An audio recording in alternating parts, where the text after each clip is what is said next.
Bismillahirrahmanirrahim. Assalamualaikum warahmatullahi wabarakatuh. Di pertemuan ini kita akan coba memahami salah satu aliran filsafat hukum yang disebut dengan mazhab sejarah.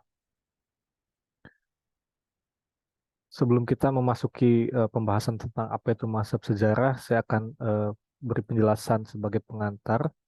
Ini ilustrasi atau ragaan klasifikasi yang digunakan oleh Prof. Siddhartha di dalam menerangkan konsep filsafat hukum sebagai pengantar di mana ada pemilihan antara konsep norma dan nomos. Dalam konsep norma kita berbicara tentang pola-pola yang harus dilakukan, pattern for behavior, pola untuk perilaku yang kita kenal sebagai aturan ya. Sedangkan dalam konteks nomos kita memahami pattern of behavior atau pola perilaku sebagaimana adanya, sebagaimana tercermin di dalam pergaulan masyarakat.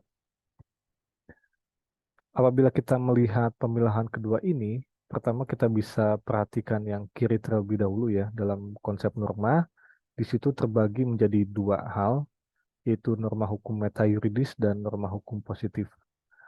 Norma hukum metayuridis ini merujuk pada konsep ius constituendum, yaitu hukum yang dicita-citakan atau sesuatu yang melampaui hukum ya. Dalam hal ini tercermin misalnya proposisi bahwa hukum adalah asas keadilan universal yang menjadi objek bagi kajian natural jurisprudence atau aliran hukum kodrat. Aliran hukum kodrat sudah kita pelajari di pertemuan-pertemuan awal ya, yang tercermin dari pemikiran para kelompok medieval di abad pertengahan seperti Santo Augustine, Santo Thomas Aquinas, dan seterusnya ya. Termasuk juga beroleh inspirasi dari pemikiran-pemikiran Plato dan Aristoteles yang juga sedikit banyak mencerminkan juga gagasan mengenai hukum kodrat. Jadi ini merupakan wilayah kajian bagi para filsuf hukum yang berupaya mencari substansi atau hakikat dari hukum itu sendiri ya, di mana kita memahami bahwa hukum itu tidak hanya berupa norma, peraturan yang sifatnya positif, tetapi juga misalnya kita memahami adanya asas-asas hukum. Asas-asas hukum itu tentu jauh lebih abstrak ketimbang proposisi norma yang tertuang di dalam misalnya pasal-pasal gitu ya. Sebagai contoh, dalam konteks hukum perjanjian, kita mengenal mengenai syarat sah perjanjian yang diatur di dalam KUH Perdata, di mana kita memahami bahwa misalnya syarat bagi perjanjian itu ada syarat subjektif dan objektif. Syarat subjektif yaitu harus merujuk pada orang yang kemudian tidak di bawah pengampuan, bukan merupakan orang gila atau subjek hukum yang dewasa gitu ya. Kemudian dia bersepakat gitu kan. Nah, kemudian objeknya tidak dilarang undang-undang, halal gitu kan, dan seterusnya. Nah, itu kan merupakan norma positif mengenai syarat sah perjanjian. Di balik norma positif itu ada asas yang kita sebut sebagai pacta sunt servanda, yang isinya adalah bahwa perjanjian harus disepakati. Maka dalam konteks ini, andaikan menurut Prof. Siddhartha ya, andaikan syarat sah perjanjian yang diatur di dalam KUH Perdata itu dihapuskan, maka yang namanya perjanjian itu tetap mengikat karena terdapat asas yang tidak tertuang tetapi implisit di dalam konsep hukum perjanjian, yaitu bahwa ya perjanjian itu harus ditaati, pacta sunt servanda. Proposisi tersebut sifatnya normatif karena memerintahkan kita untuk melakukan sesuatu. Jadi dengan kata lain itulah dimensi abstrak dari konsep asas ya yang terkandung di dalam norma positif tetapi melampaui norma positif. Nah, itu salah satu contoh saja tentu dan inilah yang menjadi wilayah kajian bagi aliran hukum kodrat yaitu menggali tentang ius constituendum, hukum yang dicita-citakan atau dimensi metayuridis dari norma-norma hukum. Selain dari itu ada juga norma hukum positif atau ius constitutum, hukum yang berlaku saat ini, di mana proposisi yang diungkapkannya adalah hukum merupakan peraturan perundang-undangan. Dan ini merupakan wilayah kajian dari objek positif jurisprudence atau aliran positivisme hukum yang juga sudah kita pelajari ya. Kita memahami bahwa salah satu kesimpulan yang diutarakan oleh para punggawa positivisme hukum itu bahwa ya hukum itu tidak bicara tentang tadi ya hal-hal yang sifatnya meta yuridis, melainkan yang ditetapkan oleh penguasa misalnya. Dan tentu kita sudah mempelajari bahwa para pemikir positivis itu juga memiliki pandangan berbeda tentang apa hakikat ontologis dari hukum, tetapi keseluruhannya kan sama dalam hal bahwa hakikat terdasar dari hukum adalah fakta sosial. Sedangkan kalau aliran hukum kodrat dia mendasarkannya pada fakta moral. Fakta moral adalah isi dari kandungan hukum yang sifatnya konstituendo. Nah, ini merupakan wilayah kajian dari aliran positivisme hukum. Kedua aliran ini disamakan dalam hal mengkaji norma ya. Tadi ya, kita sudah memahami bahwa norma itu adalah pattern for behavior atau pola untuk perilaku yang diberikan untuk mengarahkan suatu tindakan perilaku manusia. Sedangkan di sisi yang lain kita mengenal bahwa kajian hukum ini tidak melulu mengkaji persoalan norma, melainkan juga dapat mengkaji objek seperti nomos yang kita pahami sebagai perilaku masyarakat sebagaimana adanya di dalam fakta-fakta yang ada. Dan hal ini terbagi menjadi dua, yaitu pola perilaku dalam masyarakat dan perilaku hasil interaksi subjektif. Di dalam pola perilaku dalam masyarakat, kita bisa melihat bahwa salah satu proposisi yang diajukan dalam pandangan ini adalah bahwa hukum itu tak lain dari sekedar kebiasaan atau adat. Dan ini merupakan objek kajian dari sosiologi hukum, antropologi hukum, dan termasuk mazhab sejarah ya dalam hal ini. Jadi nanti kita akan melihat bahwa aliran mazhab sejarah ini lebih banyak menaruh perhatian pada penggalian nomos, terutama pola perilaku dalam masyarakat yang kemudian nanti di dalam pemikirannya tokoh utamanya yaitu Safikti tercermin dalam konsep yang disebut dengan Volksgeist atau jiwa masyarakat atau jiwa bangsa.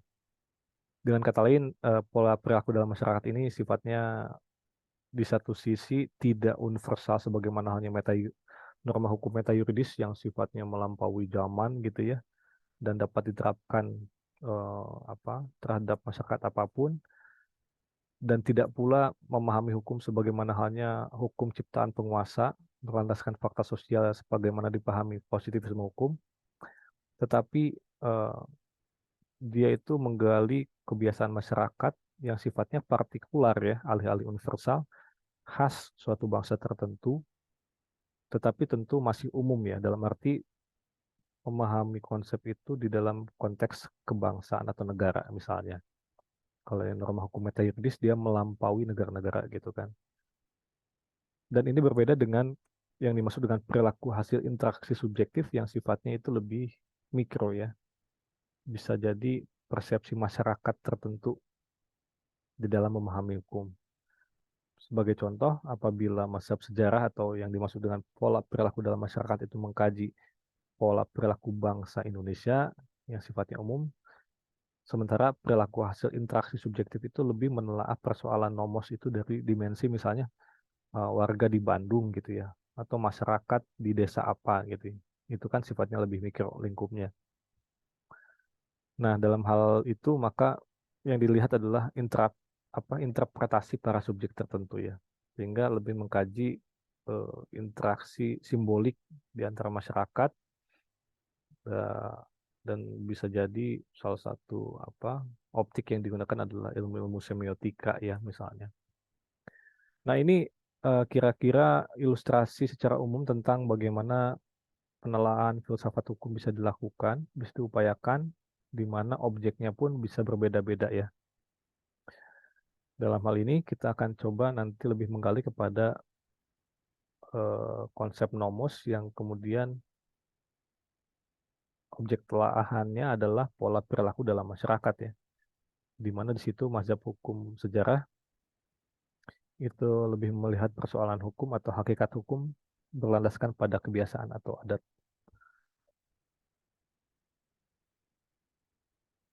Ini juga ilustrasi yang dapat kita pahami bahwa ada pemilahan seperti ini ya, klasifikasi di mana keseluruhan aliran filsafat hukum yang kita pelajari, yang sudah maupun yang akan, itu dapat kita pilih seperti ini, di mana misalnya terlihat bahwa di paling bagian kiri kita tentu akan menggunakan logika sebagai perangkat di dalam membingkai kesimpulan-kesimpulan sebagai dasar bagi penelusuran studi ini.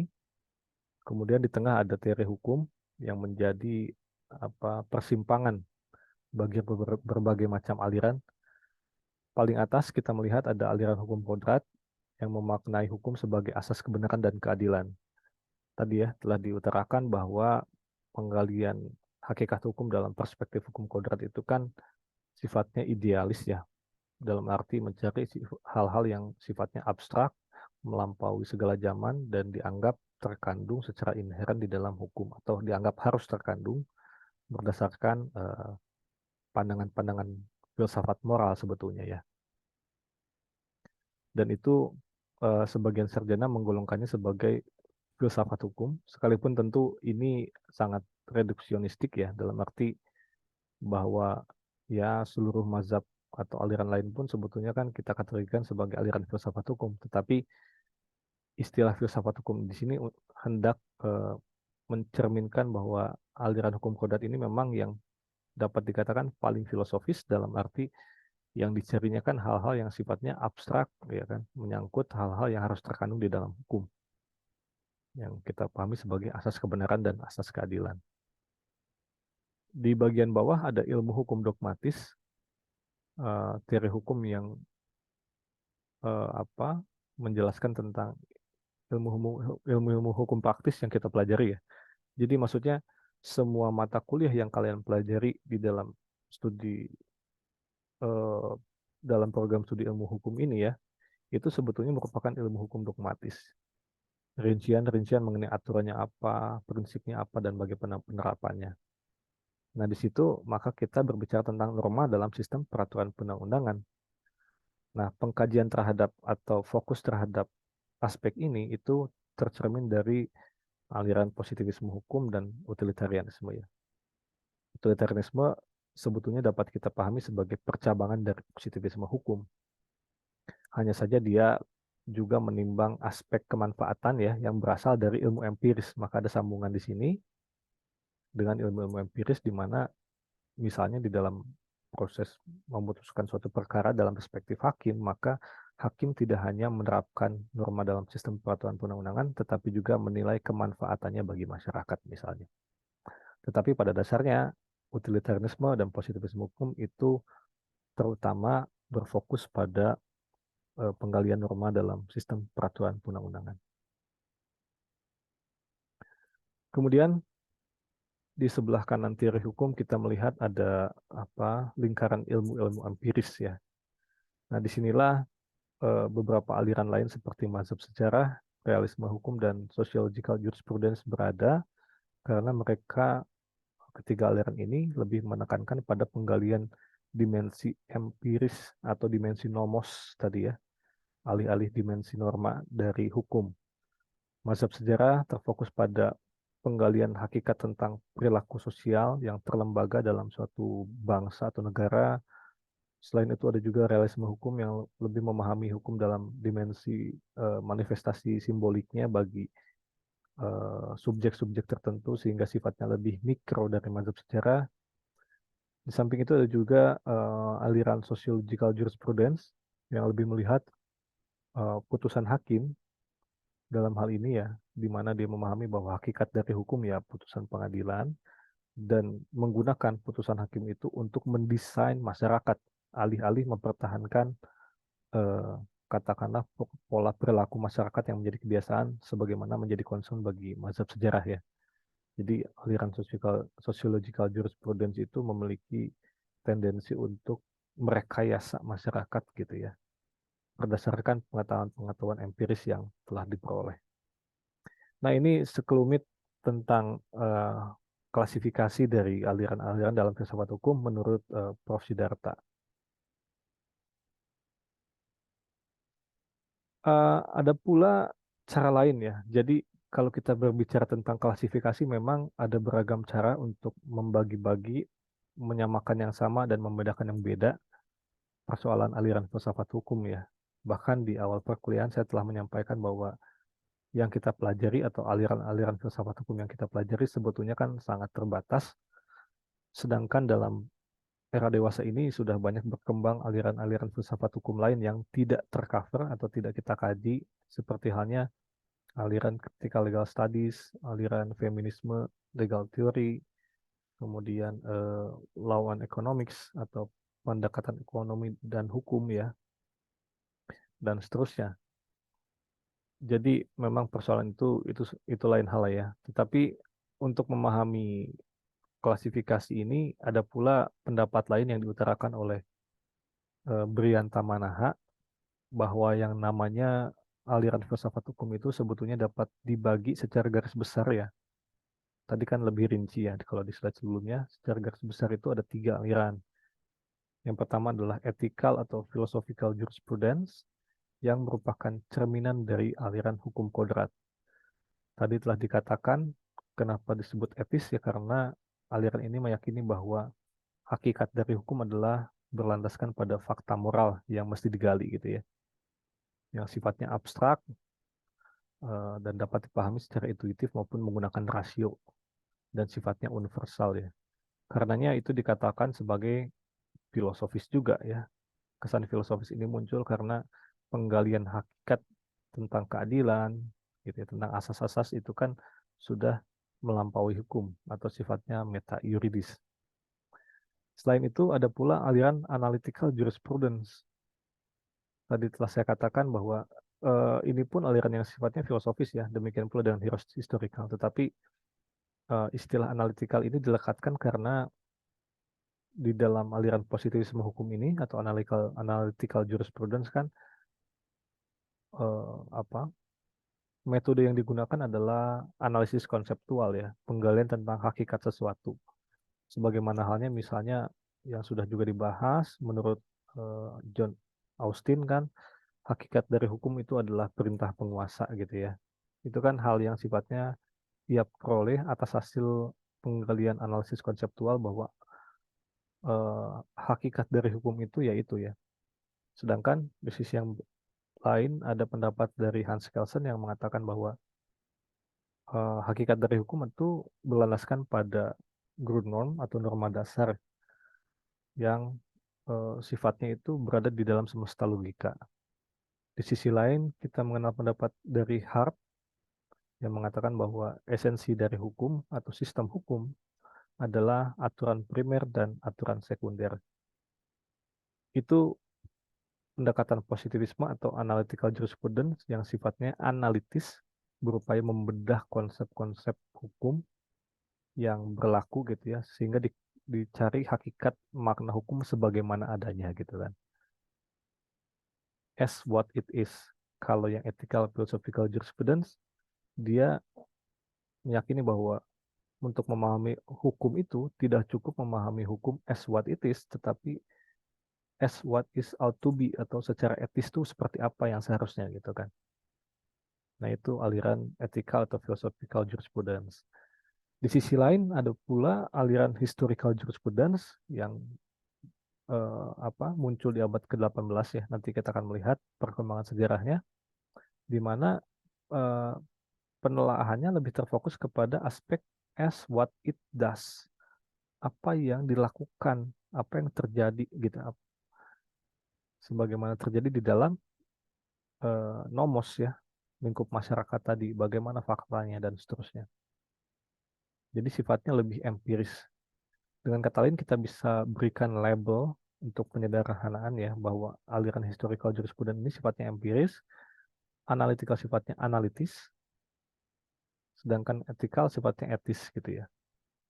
Nah, penelaahan di dalam historical jurisprudence ini tadi sudah kita pahami bahwa dia lebih mengkaji aspek nomos di dalam hukum yang tercermin terutama dari pola perilaku yang terlembaga ya, yang sifatnya makro.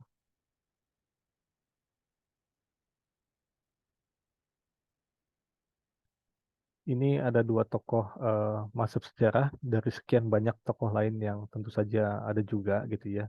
Tetapi pada umumnya literatur-literatur itu mengutip kedua tokoh utama ini Yang pertama ada eh, Carl von Savigny ya, yang sebelah kiri, dan Henry Main sebelah kanan, orang Inggris ya. Kalau Savigny dia orang Jerman. Ada game yang kerap diutarakan atau dianggap merepresentasikan aliran mazhab sejarah adalah bahwa hukum itu tidak dibuat, melainkan tumbuh bersama dengan masyarakat. Dari sini saja kita bisa memahami bahwa ada perbedaan yang sangat signifikan di antara aliran mazhab sejarah dengan mazhab positivisme hukum yang mengatakan justru bahwa hukum itu dibuat oleh penguasa misalnya gitu ya, atau aliran hukum produk yang menyatakan bahwa hakikat hukum itu adalah keadilan atau dimensi-dimensi etis yang mesti ada di dalam hukum yang sifatnya universal. Mazhab sejarah dia sifatnya lebih partikular gitu ya, karena dia meyakini bahwa hukum tidak dibuat melainkan tumbuh bersama dengan masyarakat. Dengan kata lain, hakikat hukum di Indonesia dengan di Malaysia misalnya itu berbeda gitu ya. Ya, ini beberapa proposisi yang dapat kita rumuskan untuk penyederhanaan sebagai pegangan bahwa bagi mazhab sejarah hukum itu pada hakikatnya adalah kebiasaan, customs yang ditambah dengan jiwa masyarakat. Jadi ini konsep jiwa masyarakat ini sebetulnya abstrak ya. Nanti kita akan coba pahami, tetapi sederhananya dapat kita pahami bahwa jiwa masyarakat ini adalah internalisasi pembentukan atau hasil kristalisasi dari kebiasaan yang dilakukan oleh masyarakat.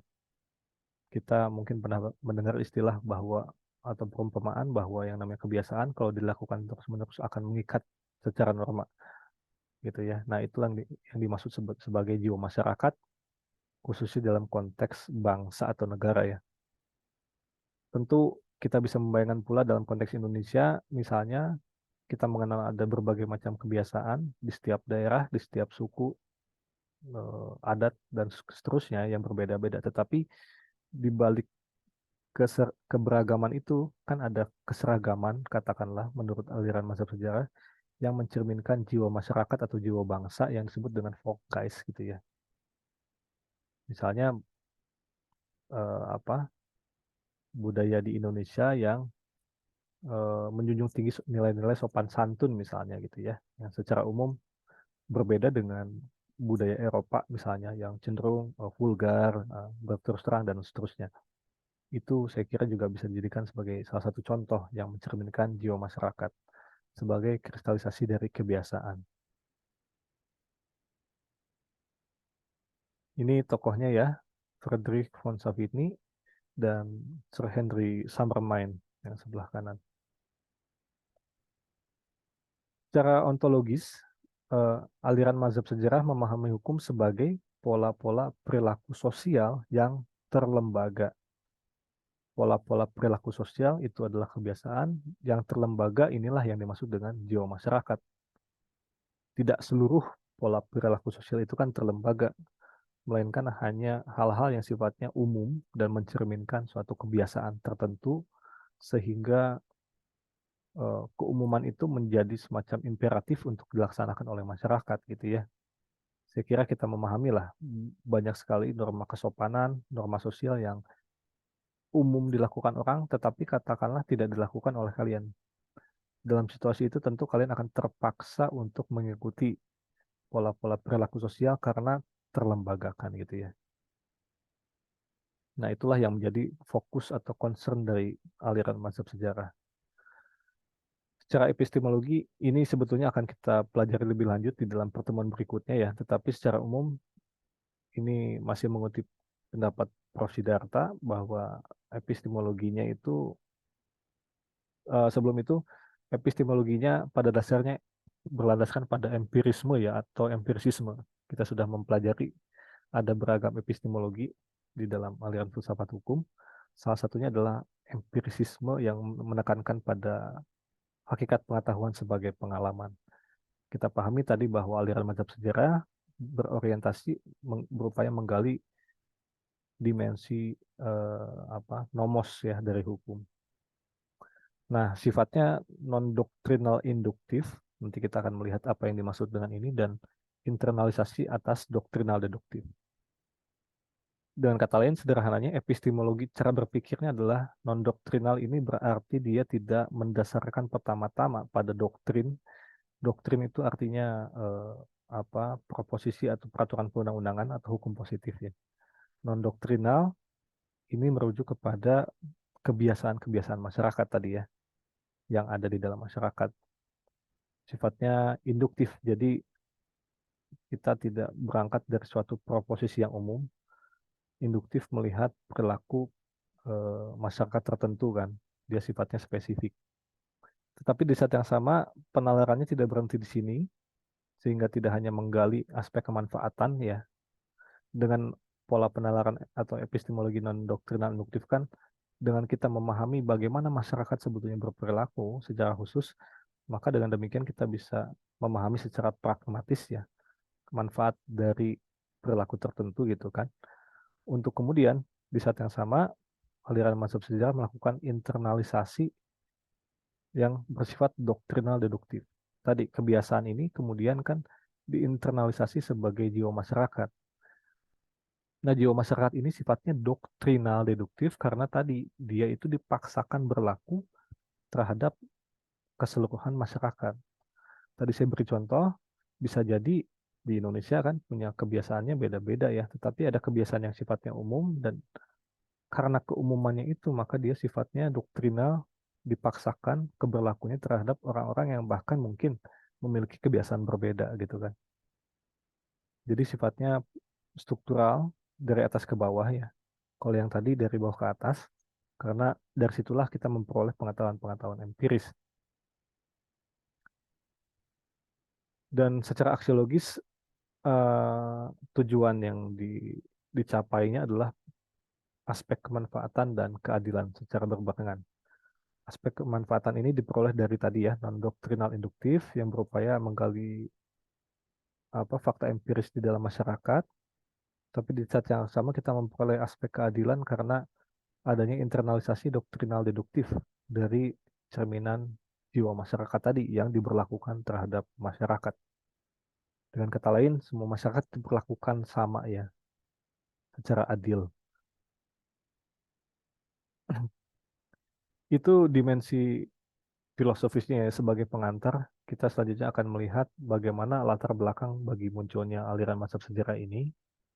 Yang pertama adalah adanya rasionalisme atau gerakan rasionalisme di abad ke-18 yang dicetuskan oleh hukum kodrat dan juga saya kira aliran positivisme hukum ya.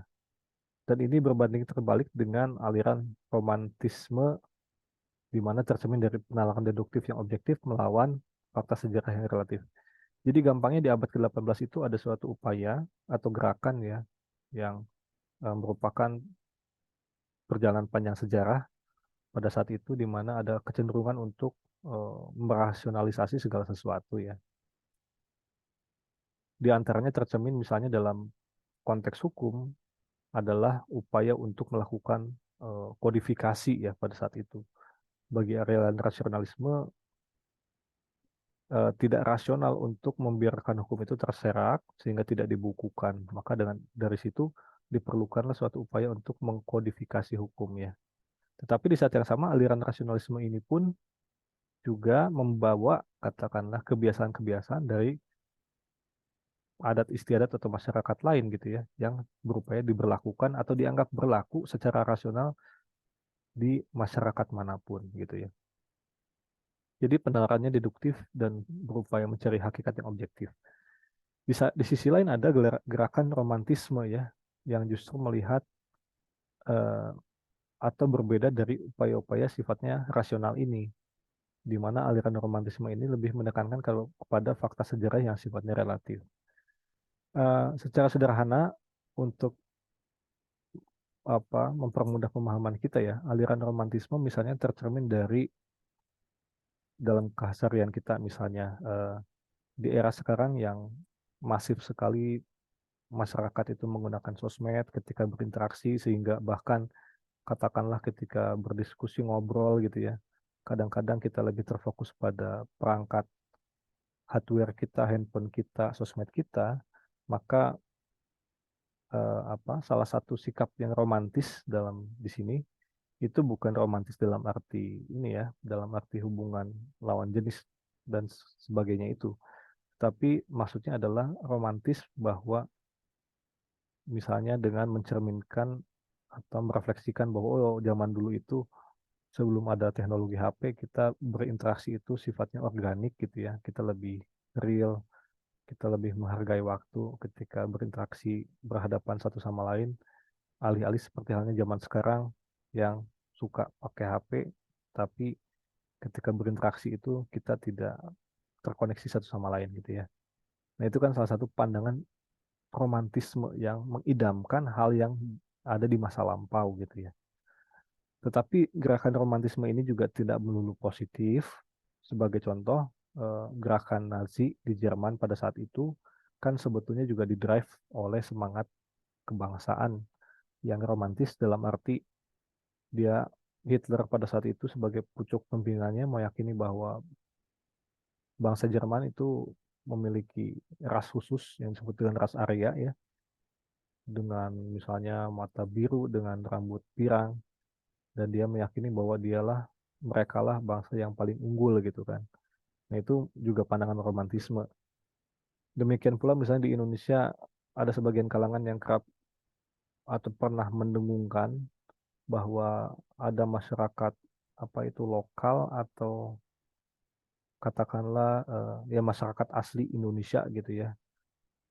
Alih-alih masyarakat pendatang seperti Cina, India gitu, orang India, orang Arab yang dianggap sebagai masyarakat pendatang. Tetapi nah itu kan salah satu tendensi romantisme yang juga mungkin kalian pernah dengar ya di dalam keseharian, bahwa ada semacam keyakinan bahwa masyarakat Indonesia itu ada yang asli gitu ya. Padahal di dalam fakta sejarah kan sebetulnya semuanya adalah pendatang gitu ya.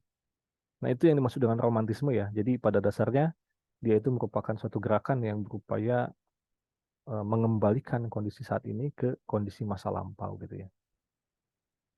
Dan ini berbanding terbalik dengan rasionalisme yang sifatnya progresif maju ke depan, justru mengantisipasi hal-hal di masa lampau dinilai nggak rasional gitu ya.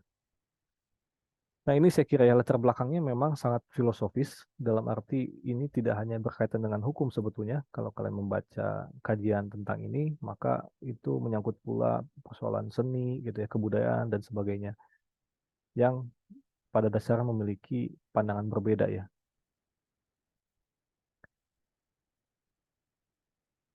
Kemudian latar belakang berikutnya adalah adanya revolusi Prancis di abad 17 atau persisnya tahun 1789 ya, di mana eh, revolusi Prancis ini kan sebetulnya gerakan yang apabila kita lihat satu aspeknya itu berupaya menentang wewenang tradisi ya, tradisi sebelumnya dan dipaksakan untuk memberikan hak asasi manusia pada individu ya, dengan misi kosmopolitan yang sifatnya rasional.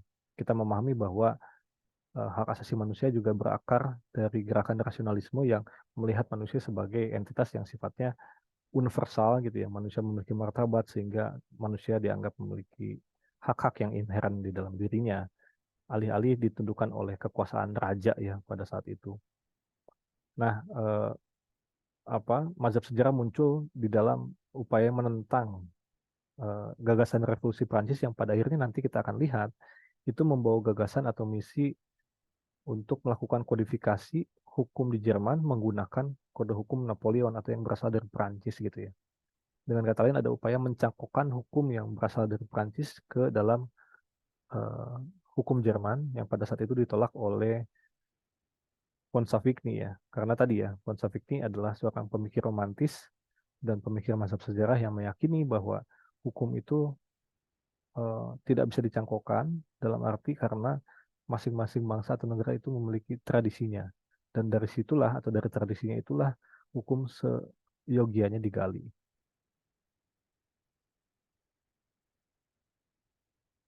Kemudian poin berikutnya adalah eh, adanya larangan bagi hakim untuk menafsirkan hukum karena undang-undang kodifikasi hukum Jerman dianggap dapat memecahkan semua masalah hukum. Nah, ini sebenarnya latar belakang ini kan mencerminkan adanya gesekan ya antara tradisi hukum civil law dan common law ya, tradisi hukum Eropa kontinental dan tradisi hukum Anglo-Saxon yang memang memiliki pandangan berbeda tentang bagaimana peran hakim dan bagaimana peran undang-undang di antaranya ya. Nah, di sini ada pandangan bahwa hakim itu dilarang untuk menafsirkan hukum karena gerakan rasionalisme meyakini bahwa undang-undang yang tertulis gitu ya, yang kita pahami sebagai asas legalitas, di mana hukum itu harus tertulis, harus itu secara ketat, harus jelas, tidak boleh multitafsir, itu dianggap memecahkan semua masalah hukum sehingga hakim tidak perlu melakukan penafsiran. Itu merupakan cerminan dari gerakan rasionalisme yang tercermin dari kebudayaan hukum Eropa kontinental gitu ya. Dengan kata lain, tradisi hukum Eropa kontinental meyakini bahwa undang-undang itu harus jelas segala macam sehingga hakim itu perannya hanya menjadi corong undang-undang. Di sisi yang lain ada gerakan atau kebudayaan common law Anglo-Saxons yang lebih meyakini bahwa justru hukum itu nggak perlu dikodifikasi dan justru disitulah peran hakim untuk menafsirkan hukum karena hakim dianggap dapat memahami kebudayaan masyarakat setempat, common law gitu ya. Dan dari situlah persoalan hukum dipecahkan. Jadi hakim yang menjadi penentu di dalam menafsirkan apa itu hukum gitu ya, alih-alih undang-undang yang dibuat secara tertulis. Kita pahami common law ada di negara-negara Anglo-Saxon ya seperti Jerman, Amerika Serikat dan lain sebagainya. Nah, sebetulnya posisi dari Friedrich von Savitny itu dekat dengan tradisi common law sebetulnya ya. Sekalipun nanti ya pada fase berikutnya dia juga memiliki pandangan-pandangan yang serupa atau mencerminkan pandangan Eropa kontinental. Oleh karena itu, saya kira penting juga untuk memahami ya perbedaan antara sistem civil law dan common law. Ini saya kutip saja dari hukum online. Ada beberapa poin yang dapat kalian pahami tentang apa perbedaan di antara kedua sistem hukum ini. Dalam sistem hukum civil law misalnya, kita mengenal sistem kodifikasi, tadi ya bahwa hukum itu dibukukan, dihimpun dalam bentuk undang-undang sehingga tertulis, jelas, dan dapat dipahami dan sedapat mungkin tidak menimbulkan multitafsir gitu ya. Kemudian poin berikutnya adalah hakim itu tidak terikat dengan preseden. Artinya hakim tidak terikat dengan asas stare decisis, di mana hakim itu bebas memutuskan perkara tanpa harus merujuk pada putusan sebelumnya untuk kasus yang serupa gitu ya. Jadi tidak berlaku jurisprudensi gitu ya. Dengan kata lain, hakim hanya merujuk kepada undang-undang. Yang ketiga, sistem peradilannya itu bersifat inkuisitorial, di mana itu hakim berperilaku aktif dan memiliki peran yang besar di dalam mengarahkan dan memutuskan perkara.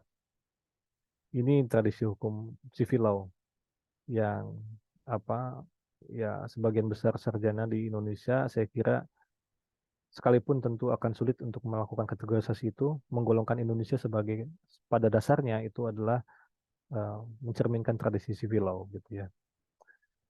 Di lain itu ada pula tradisi hukum common law, di mana jurisprudensi sebagai sumber hukum utama.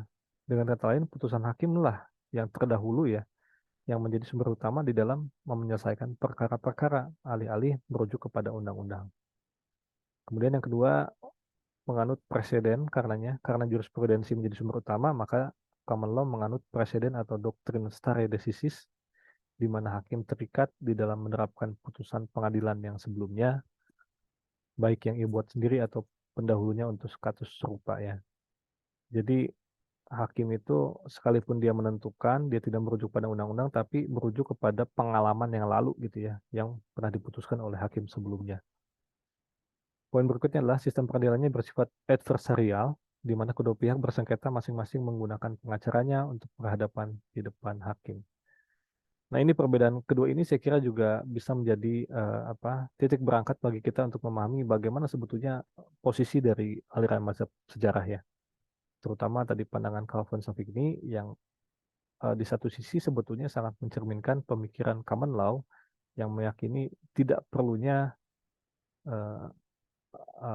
perlunya dilakukan kodifikasi hukum gitu ya. Karena bagi common law, hukum itu berasal dari masyarakat. Masyarakat itu apa tadi ya, memiliki kebiasaan yang itu tercerminnya ya organik saja, tidak perlu diundang-undangkan karena akan kalau diundang-undangkan akan mematikan kebiasaan itu, dan dari situlah hakim memutuskan mana yang menjadi kebiasaan gitu kan ketika di dalam memutus perkara. Jadi sifatnya mengikuti perkembangan kebiasaan itu sendiri.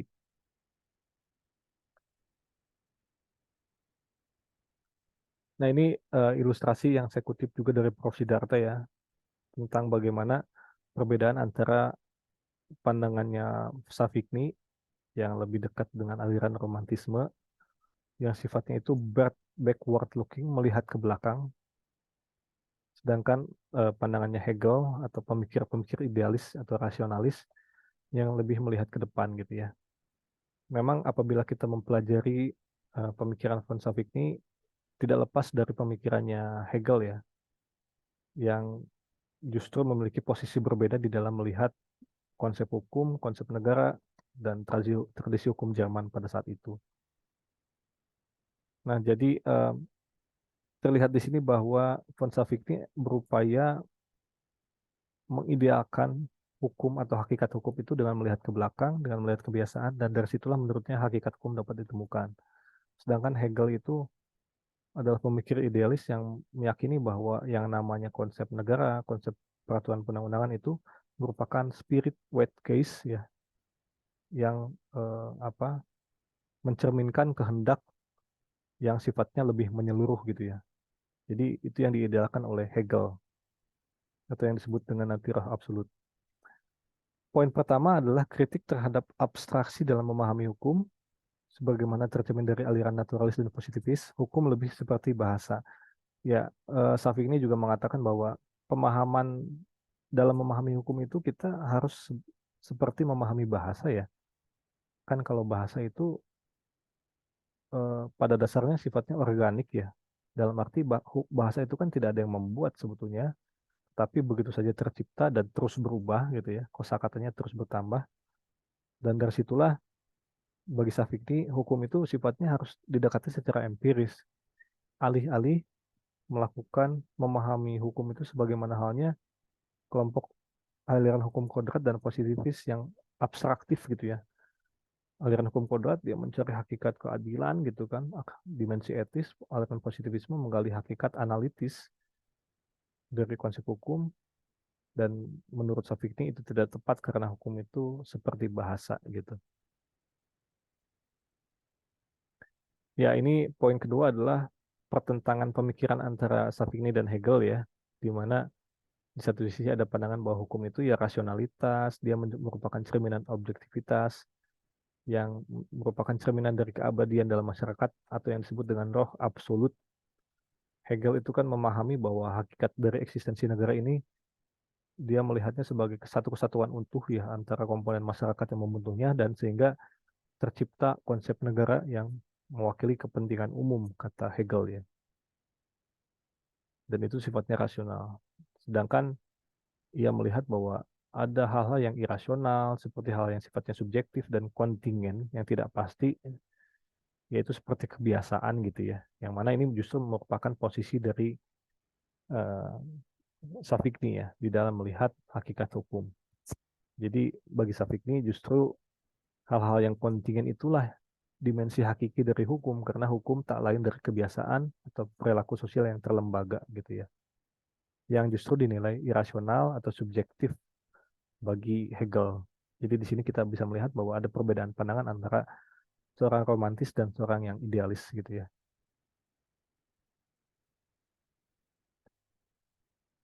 Ya, ini beberapa poin lintasan sejarah atau peristiwa-peristiwa historis yang dapat kita lihat.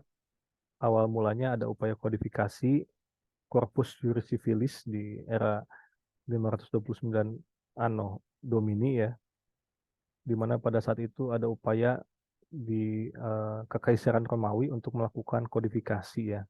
Jadi udah lama sebetulnya upaya kodifikasi itu dilakukan, dan ini melahirkan berbagai banyak sekali dokumen-dokumen hukum ya, dokumen hukum hukum kanonik, hukum Justinian dan sebagainya. Yang kemudian di abad 18 itu diupayakan lebih lanjut. Jadi pada saat itu di abad 18 di Jerman itu sempat ada upaya untuk melakukan kodifikasi hukum Jerman, tapi menggunakan hukum atau kode Napoleon.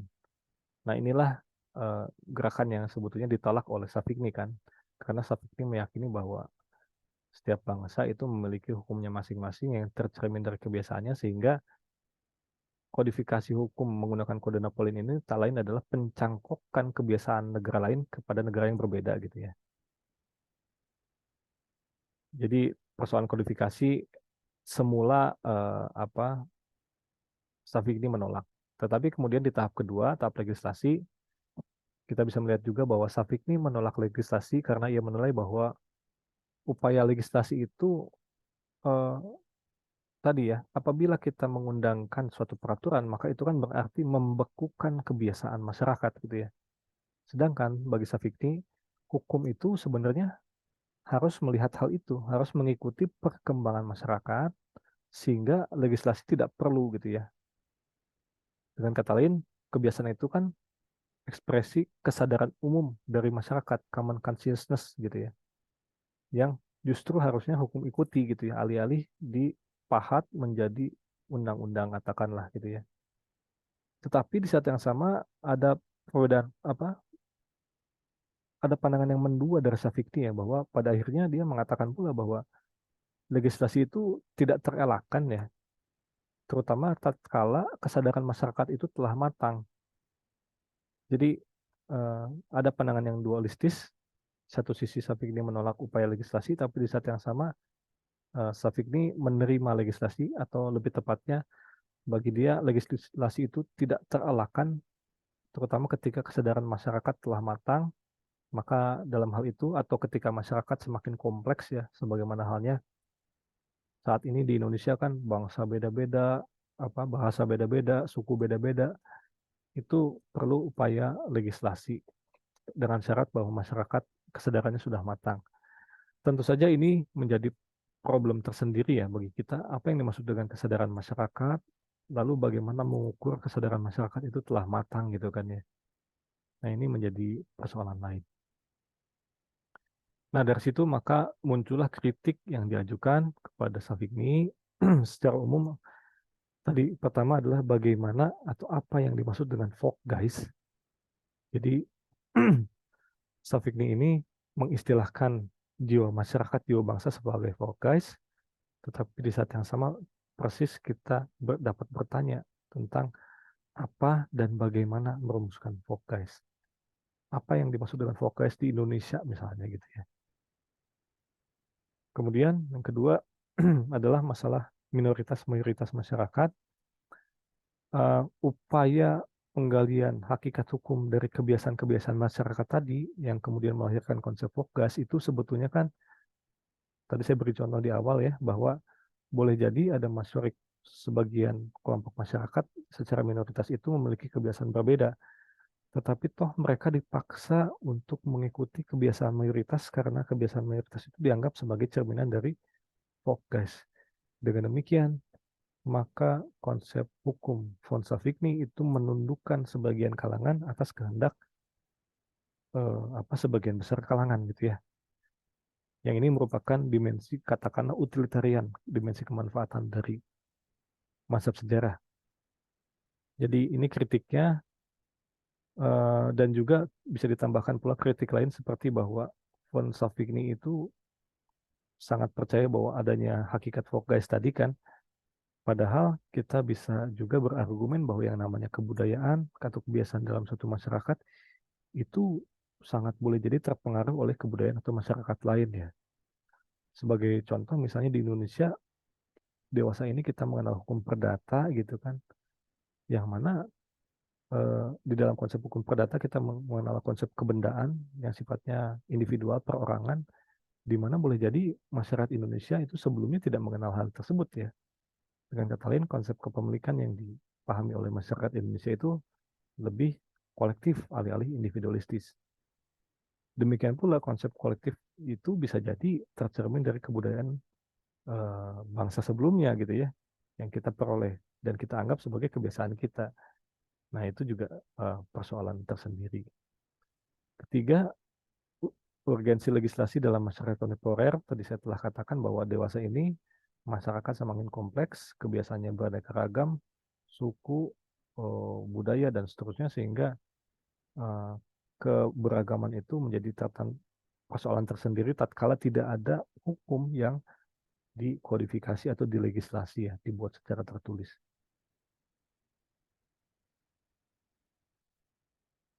Ini kira-kira ilustrasi sederhana tentang hakikat hukum menurut Safikni atau mazhab sejarah secara umum ya. Jadi hukum itu sebetulnya merupakan produk, kata dia, dari kebiasaan-kebiasaan di dalam masyarakat. Perhatikan bahwa kata produksi itu jangan dipahami sebagai lawan kata dari proses gitu ya. Kita biasanya memahami produk ini kan sebagai lawan kata dari proses. Dalam hal ini produk di sini mesti dipahami sebagai kata kerja. Tadi kita pahami bahwa yang namanya kebiasaan itu kan terus-menerus berubah gitu ya. Sehingga produknya terus bertambah gitu kan seiring perkembangannya zaman dan kebiasaan di masyarakat tersebut. Meskipun tadi pada akhirnya produk ini bisa jadi kata benda tatkala masyarakat itu sudah matang tadi ya menurut bahasa Safikni, dan dari situlah tak terelakkan dilakukannya upaya legislasi.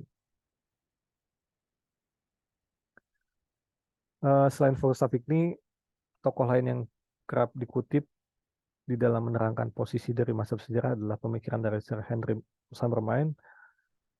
Tentu saya tidak akan mengulas seluruhnya ya karena panjang juga.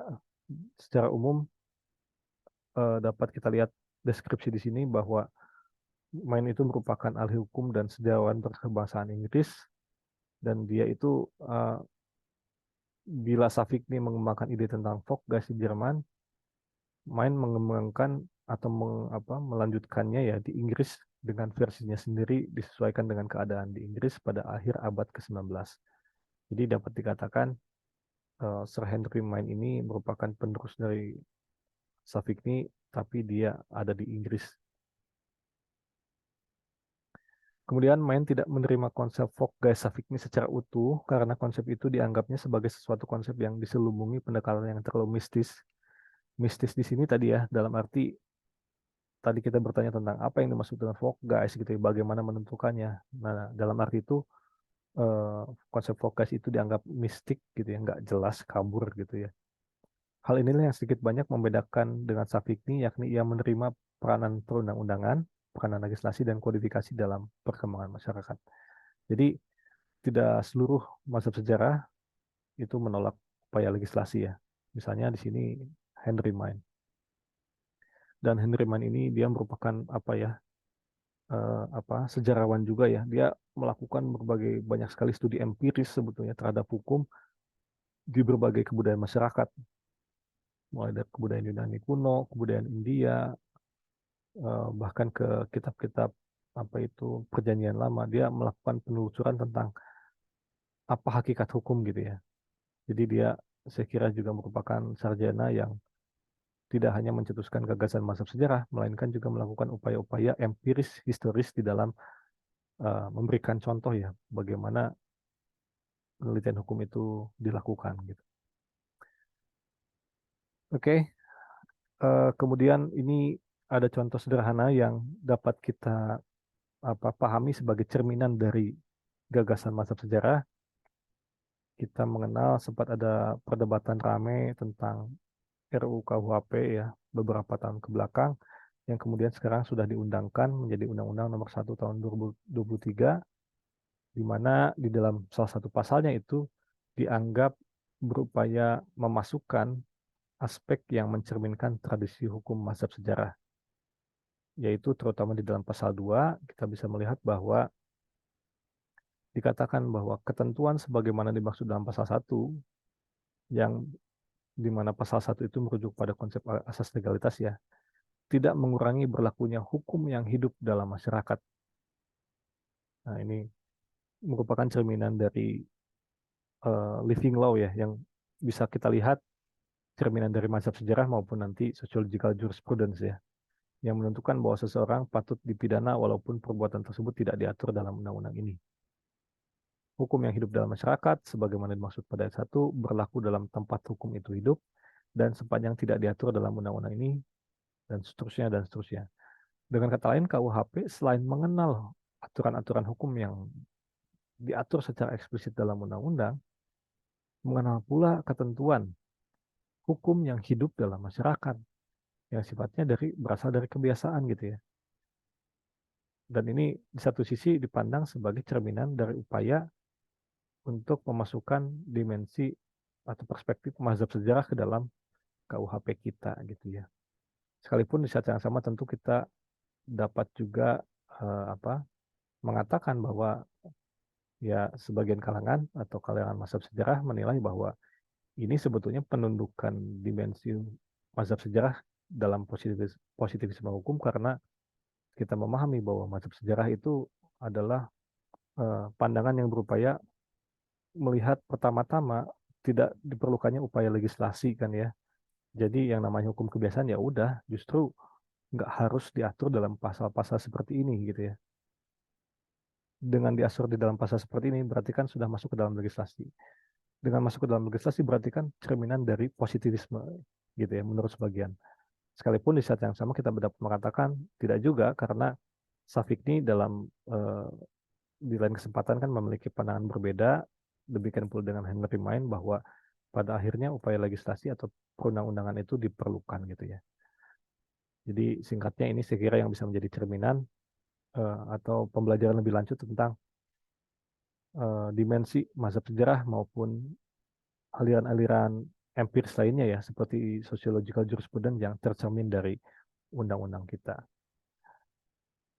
Demikian teman-teman untuk pemaparan kuliah kali ini. Terima kasih atas perhatiannya. Wabillahi taufiq wal hidayah. Wassalamualaikum warahmatullahi wabarakatuh.